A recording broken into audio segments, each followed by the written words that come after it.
Guys, in today's video, I'm going to talk about how to fix WhatsApp black screen problem.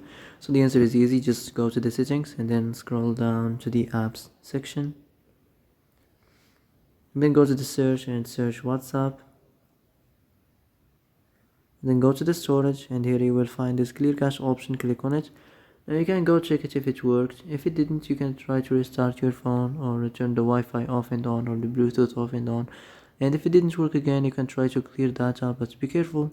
If you clear data, all the WhatsApp's data will be deleted. This includes all files, the settings, the accounts, the databases, etc.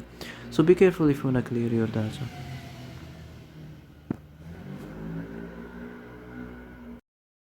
So that's it for today's video. I hope this is the answer you've been looking for. If you like this video, don't forget to like and subscribe, and see you in the next video.